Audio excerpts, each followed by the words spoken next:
happening? What? Yeah. A moment. All right, if you could please be seated. This court's now in session. Bailiff, I understand I have in front of me no less than 3 charges and 1 rant on the agenda for today. Is that correct? Right. I am imagining you, noted. And I do not have an actual stage. If the bailiff could retrieve my bumble chair, that would be appreciated. Right. The court acknowledges that the judge's bumbo chair was left at the old house. This sack of laundry will suffice. We have the height we are desiring. We are satisfied. We are a big boy now. All right. Good afternoon. I am Judge Crow. I am here to pass verdict on some very intense things that have happened in the recent year around here.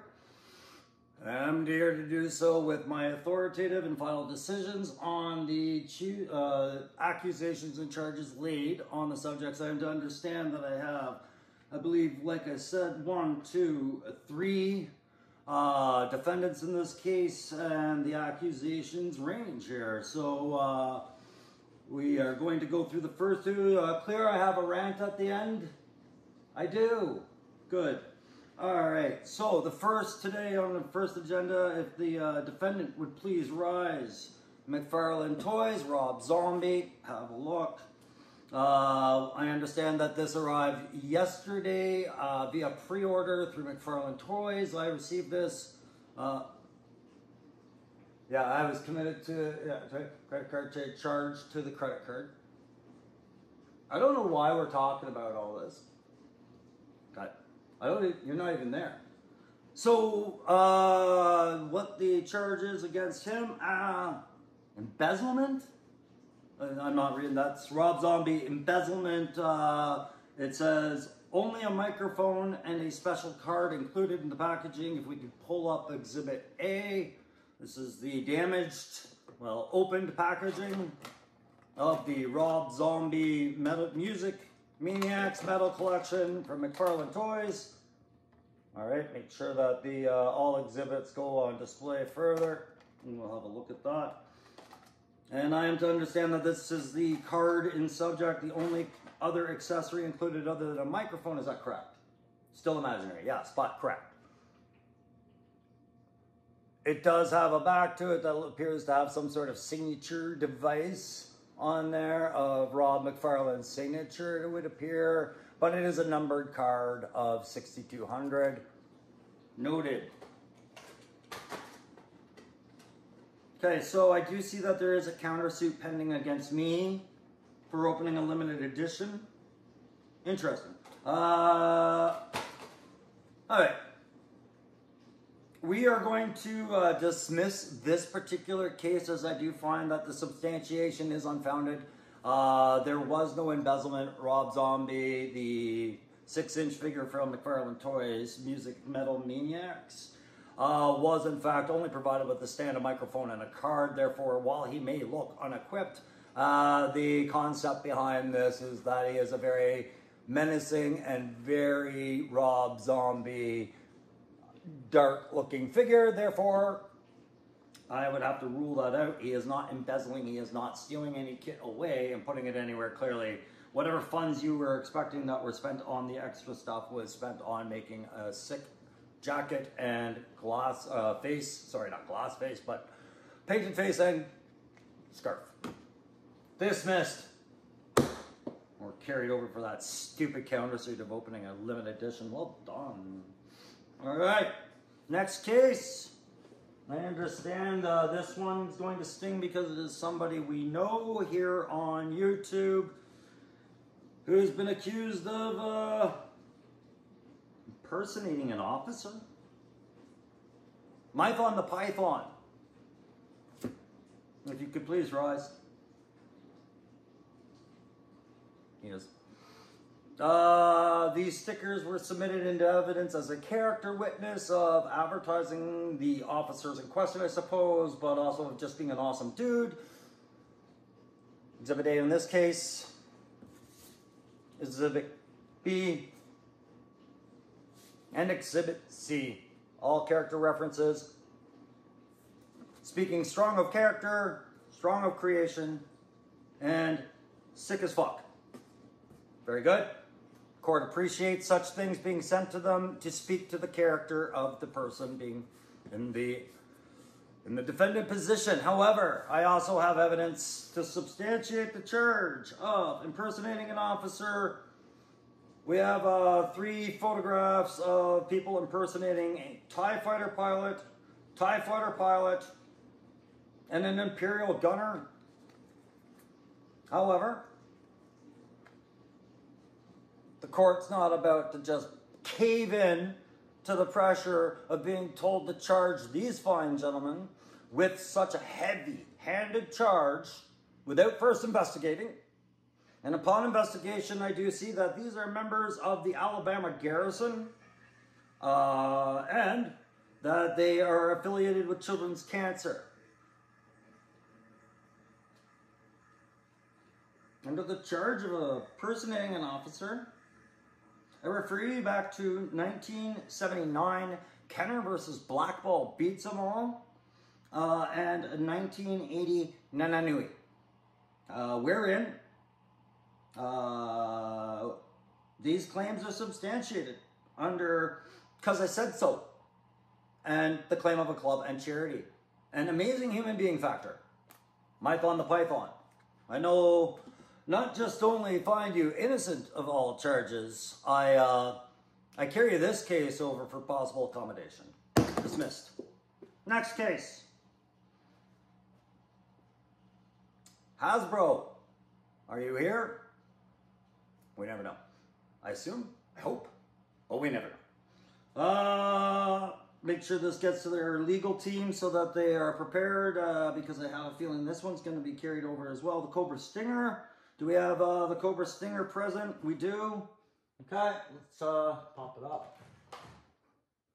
Interesting, and this is the first time I've had to weigh a case against a vehicle over a person. However, the driver tasked will be, again, we will examine their conduct in this as well, as they are apparently implemented in a case of failure to adhere to imagination safety protocols. Okay, if the bailiff could remove the evidence as it is obstructing my view of them and the jury and the jury's view of hot old me. Failure to adhere to the imagined safety protocols to include battlefield play safety imagination standards established in 1985. I assume we were talking about the missing windscreen, is that correct? Understood. All right, and a secondary suit of weapon safety infractions. Imaginary. What is that? Oh, the driver? The Kalashnikov weapon appears to be missing a piece. Are we sure that wasn't just in the box or anywhere in the packaging? You have photo evidence of not. Present that. The Kalashnikov weapon is missing the top piece of the rifle, the sight or light attachment that had been included traditionally when this weapon went through prints. It is no longer there. However, under safety protocol standards, there had to have been a replacement piece fused over the top.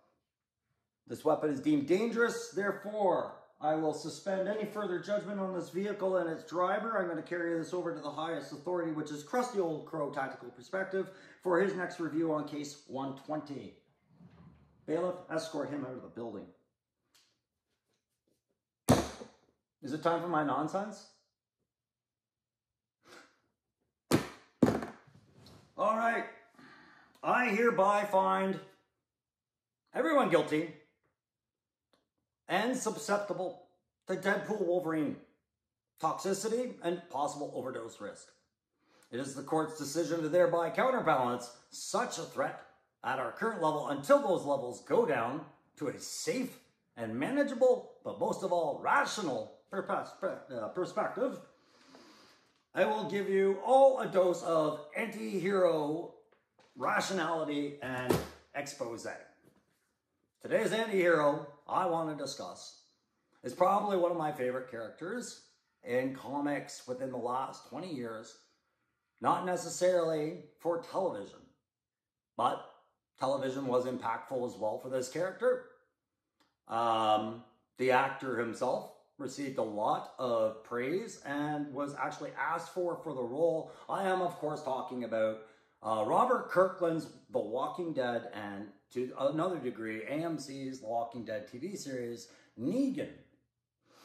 If you have not seen The Walking Dead, or have not read The Walking Dead, or have been living in the caves of Switzerland for the last 20 years, to back brief you, The Walking Dead is, of course, Robert Kirkland's post-apocalyptic zombie mega story that he concluded about, 5 years ago or more, and AMC translated into an ongoing TV series that ran its complete course, I hope by now, but had a very strong and powerful impact at the beginning of its success, but like many shows do after they've run after a certain number of seasons, that became subject to a lot of criticism, rewrites, and went its own way. And the comics in the show were very much different. However, where they were not that different was when it came to perhaps what was one of the most impactful characters introduced to a unfamiliar audience, Negan. Negan was, of course, played, like I said, by Jeffrey Dean Morgan. You might know him from The Watchmen, where he played the comedian. You might know him from Supernatural, where he played the boy's dad. He's done a lot of other stuff, and he's always kind of quietly been around. But Negan was a character he seemed born for when he filled that role, just an appearance alone. And he learned those mannerisms that we wanted to see from a comic book. He translated them onto AMC's show pretty well. Of course, he got more exploration on the show than he ever did, I think, in the comic book. But in the comic book, this character was explored, and I'm going to explain to you why I took such an interest in this, okay? Because it was the impact he had, not just when you read about him in a comic and there was no AMC to tell you about him on a show, but when they retrospectively went back and explained his origin after he had done some things that left a deep impact. So if you have not watched The Walking Dead, but had an intent to watch The Walking Dead, or to read the comics, this was your spoiler moment. At this point, I'm going to do the unpopular thing in my court, and I'm going to kick you out if spoilers are something that are going to make you angry or lash out in complaints. Your reasonable known time has expired. I'm going to talk about what Negan did. All right? In the comics, it didn't go down that much differently, but it did go down differently. Rick and his group going around, and they were getting familiar with the new terrain of a post-apocalyptic world, and they had several setbacks on this. It's likely you don't know about how the comic differed that much from the show, but you probably heard that it had. So let's just give a general glaze, all right? The survivors have survived fuckery in the apocalypse, everything from Herschel's farm falling apart to a swarm, to living in a prison that got overrun by a madman governor who, narcissistically had formed a counter-society against them that was actually a much stronger one, all right? And these stories began to manifest. More societies popping up with more ulterior motives and dangers about them. Terminus, where they were cannibals. And things like this were popping up. So by the time Rick and his group had reached the terrain of a group called the Saviors, they were quite ready for a fight. They were quite confident, and they were sure that the apocalypse was going to be their bitch, and they were going to be the ones that lived. They were the Walking Dead. Everything else was irrelevant, and they were going to be the survivors no matter what, because Rick had lost his wife, Lori. Rick had baby Judith. Rick had Coral, and everybody had something to live for. Carol had a new cause in life. Several characters were introduced throughout this show, and what made this show so strong is you could never really bank on getting attached to one, because we lived in an era of show shock, of character detachment being very sudden when they would kill popular characters with no warning. Walking Dead wasn't the only ones that did that, but AMC was kind of getting known for doing that, just like HBO and other shows, right? So here we are, we've got Rick and his group, all full of piss and vinegar and ready to roll, find resources, live the life, and reestablish a good society. Good on you, Rick. But they run into Savior's territory, and they run into people that are resisting some bully group called the Saviors, who come and take a portion of their resources and demand that they supply purse for tasks and things like this, under the Savior guise of protection. All right, so Rick and his group come in and they're full of noble spirit to say, what's that? You're unhappy? There's a bully on the block taking your shit and telling you their protection? Back in the world, I remember, before the world fell apart, that was a sign of strong arming, mafia types, and you could fight the law and it was wrong in every way. That's a protection racket the mob does. No, fuck that. We're going to help you, he says. And in turn, you could help us by giving a safe place to have a family. Right? I'm not trying to mock the concepts, but this was essentially the overview of what he was up against by the time we get introduced to Negan. But we're not there just yet. And yes, before you ask and hit that like, share, subscribe, or make a comment on all of this findings and court proceedings, I will tell you right now, there might be a little subtext going on. I have no idea. You'll have to figure it out. And if figuring it out, you'll have to get educated on a few things. That's the challenge. Anyways, Negan, at the other time, was the leader of the Saviors. But we never got to meet him. We got to meet all his generals. And we got to hear that whistle. And you knew somebody was just in shit. If things were going good, high five, what's up, Harold? And that's when the credits roll and you're like, fuck, a week until I find out if I get to meet Negan in this episode or not. Some great characters out of there and some not so great characters, because writers, they focus on some and they don't focus on others. But you got to see the build-up of the threat that is Negan through beating his generals. They beat down the generals, right? They meet the next general, they beat down that guy. There's this moment of peril and savior, and then they're getting this close to meeting Negan, right? Along the way, they were warned all the time. Listen, man, you're not comprehending how bad this situation. Actually, one of those generals, Mike Kelly, I believe is the actor, tried very hard to work with them and say, listen, you've linked up with some bad ink with this little group. What they're resisting is actually very dangerous for them. I'm trying to work with them and protect them, and this is unstoppable, and you guys really don't comprehend the situation. Please stop doing this. You're fucking shit up. He even did that when the whole thing started with Rick and his group launching on the initiative and killing an outpost worth of Negan's Saviors group. A group they thought were the biggest threat. They took the initiative, came in the night, and ambushed them and killed them. Okay? This was important because this kept getting overlooked by Rick and their group as they started enduring the Saviors' constant poking harder, fuck shit up, poke, fuck shit up, poke, fuck shit up, nope. And before you knew it, things had gotten so bad that little creeping thought had come in the group as they rode in their caravans, trying to find a way out of the area, realizing roads were being blocked off and they were being corralled. And all the time, they kept hearing little things every now and then. And as they come out of the mist, there's the roadblocks, and the guy's going, you ready to talk yet? And they kept trying to fight it. But sure enough, by the time the dust settled and the time the night came, there they all were, corralled, surrounded by the Saviors, whose numbers were just as bad as they were warned. And the situation had come to the point where there was no more time for negotiation. That time had been offered numerous times, and it had passed. And we find ourselves in this circle with all our beloved characters that, whether you took the warning or not, you got attached to. So some of these guys were just too good dudes. They're along for the ride. These are guys that are going to be at the season finale, the show finale. Oh, it's awesome. Oh my God, they just killed Glenn. Abraham! Right? Like, oh my God, execution time, right? In the comic, it was just Glenn. Abraham did die, but he died differently. He died the way another character did, but they worked it in. And that was the shock value for the TV goer that it would be, oh, I know Walking Dead. I've read this part. I know who's going to die, and we didn't. Glenn we expected. We did not expect Abraham, right?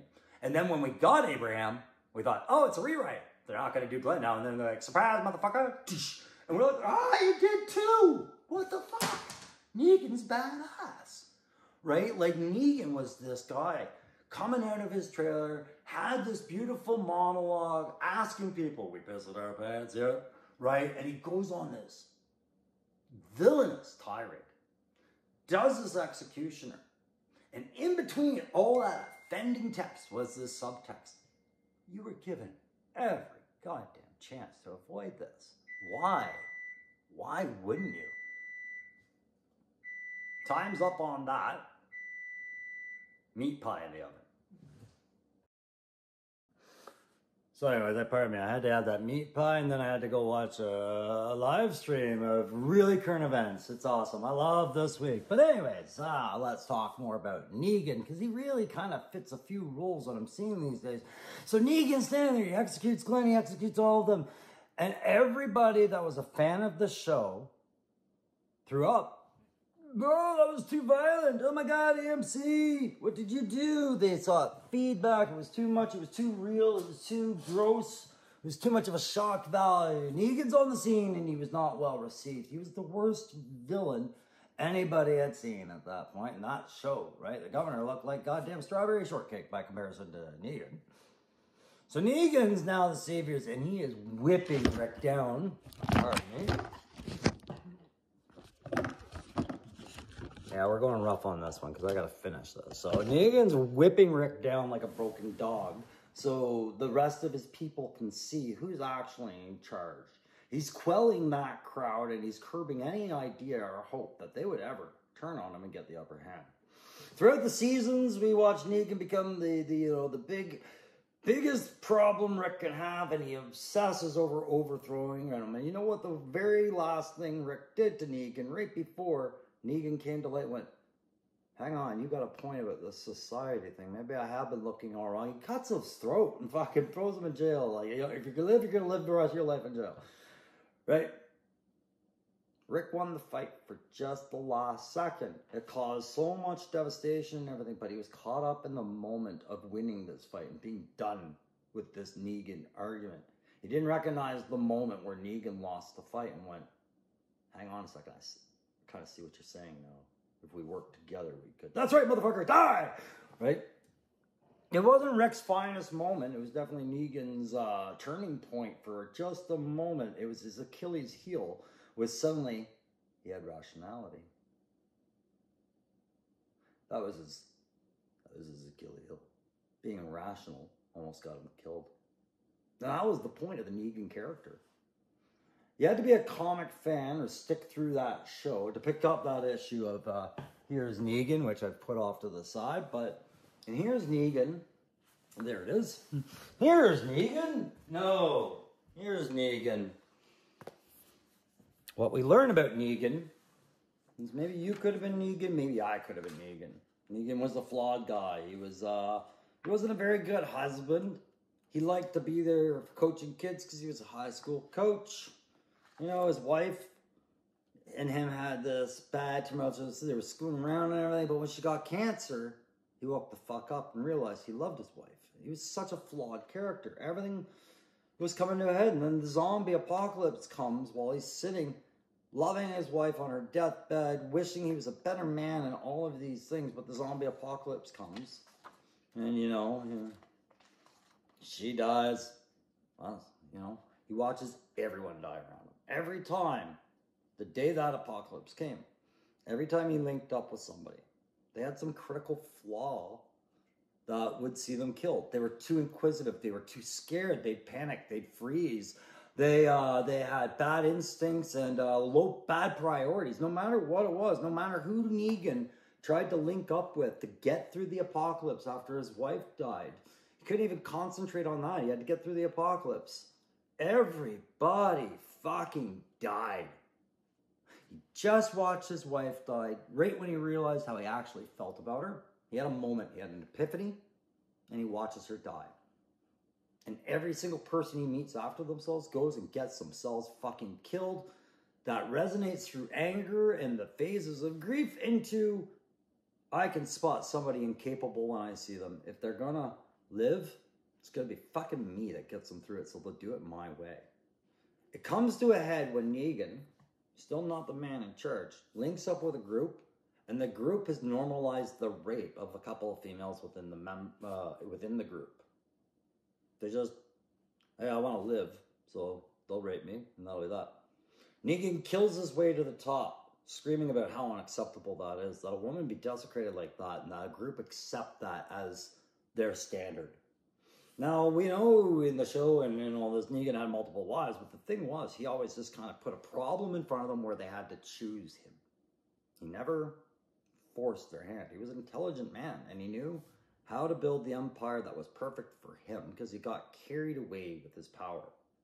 But before that happened, he was a man who didn't want people to die, so he tried to be a leader. And in that leadership, he was achieving success. The Savers, you were a huge group. They had established a commerce and a force. Technically, they were doing fine until Rick showed up. And Rick interpreted the situation differently. And Rick went on the initiative. And Negan made his point. And it was a brutal point. But all the while, at the core, was a very understandable man who had been pushed to the point of, I will do anything to protect my people from being killed by the stupid before we fold them in. It's a very interesting anti-hero character because he was so hard to swallow. Like I said, the idea of him made people sick when they watched the show. People left the show saying there's no possible way he could be redeemed. I sat back knowing the story and watched the trickle effect of Negan's popularity come as they gave their interpretation of a similar story. I bring this up because I find myself in a position to really be looking at people's conduct and how they are carrying themselves out lately. Be it people I've never met or people I know very close to me. Not going to hear a lot of judgment coming out of Judge Crow on that, because the biggest punishments are the most ironic one. Mob mentality and the wild, wild west. I think that's YouTube. I think it's Negan. I think it's a few things, guys. You might be wondering who I'm comparing the Negan character to, and if you're relevant to my channel and you're thinking of is it that guy or that guy?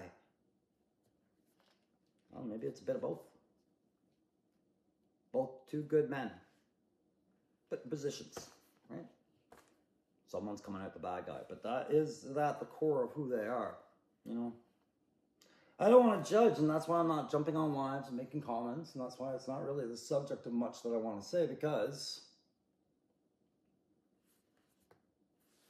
I have no idea how anything goes in a wild, wild west while we're trying to form a connection with a batch of strangers, and people love to watch shit burn perpetually after the point was long lost. Long made or long lost. So I gotta watch the wildfires the same way I've watched every other wildfire, but, you know, it's the same thing I said before when I watched this happen to an island up here in the north. If anyone wants to talk rational, I'm around. But if people want to go all rabid shit and make it impossible for people to talk, I'm not going to try. Man, it is. I've been met with nothing but kindness through everything, but when it comes to the toys, and it comes to the stories, and everything like that, these are the distractions I go to. It would be nice to find out what other distractions other people could find, considering it's all fucking toys. Oh well, have a great day.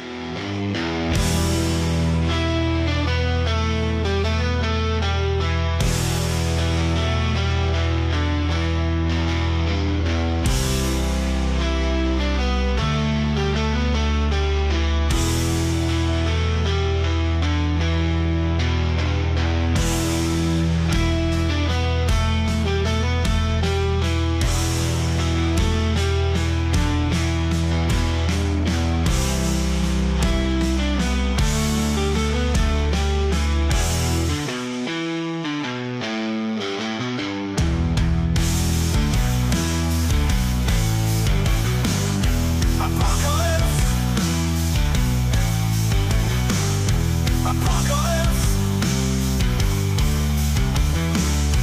Apocalypse. Apocalypse. In the shadows I walk alone, searching for a light to call my own. Through the darkness a whisper clear, a promise spoken, hope draws near. I know your works, I see your way. Behold, I set before you today an open door no one can close. Through the trials this love still grows.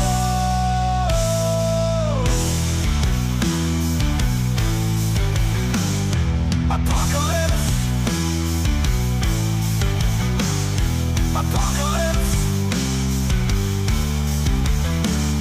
Apocalypse.